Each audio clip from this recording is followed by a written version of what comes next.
Colombian সঙ্গীত superstar Shakira 2010 বিশ্বকাপের বিখ্যাত এই অফিসিয়াল সঙ্গীত Waka Waka this time for Africa গেয়ে জনপ্রিয়তার চূড়ায় উঠেছিলেন। এবার 2026 বিশ্বকাপেও আসছেন অফিসিয়াল গান ডাই ডাই নিয়ে। সম্প্রতি নিজের ইনস্টাগ্রামে 1 মিনিটের টিজার ভিডিও প্রকাশ করেছেন এই জনপ্রিয় সঙ্গীত শিল্পী, যা ইতোমধ্যেই বিশ্বজুড়ে আলোচনার কেন্দ্রবিন্দুতে ফুটবল ও সঙ্গীত প্রেমীদের।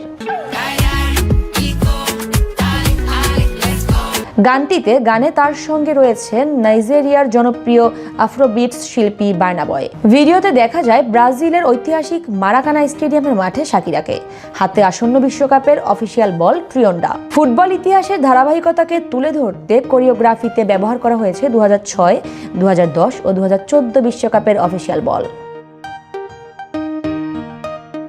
গানের লিরিক্সে ব্যবহার করা হয়েছে ইংরেজি, আফ্রিকান ও লাতিন রিদমের মিশ্রণ। গানে ইংরেজিতে একটি স্তবকে কণ্ঠ দিয়েছেন শাকিরা, আর কোরাসে বারবার শোনা যায় ডাই ডাই, উই গো, দালে আলে, লেটস গো। এই গানে ডাই ডাই ইতালীয় ভাষার চলো এগিয়ে যাই ধরনের অভিব্যক্তিকে বোঝায়। দালে আলে স্প্যানিশ ভাষায় উৎসাহ দেওয়ার একটি পরিচিত প্রকাশ, যার অর্থ আমরা পারবো।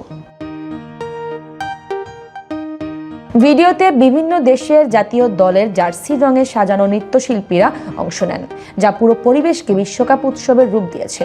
ভিডিওটি ইতোমধ্যেই ফিফার অফিসিয়াল এক্স অ্যাকাউন্টেও শেয়ার করা হয়েছে।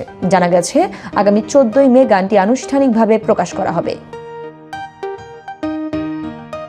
এর আগে শাকিরা 2006 বিশ্বকাপে হিপস ডোন্ট লাই এবং 2014 বিশ্বকাপে লা লা লা দিয়ে বিশ্বমঞ্চ মাতিয়েছিলেন। সেই ধারাবাহিকতায় এবারও তিনি 2026 বিশ্বকাপের সঙ্গীতে বড় ভূমিকা রাখছেন। আগামী 11 জুন মেক্সিকো ও দক্ষিণ আফ্রিকার ম্যাচ দিয়ে পর্দা উঠবে 2026 বিশ্বকাপের।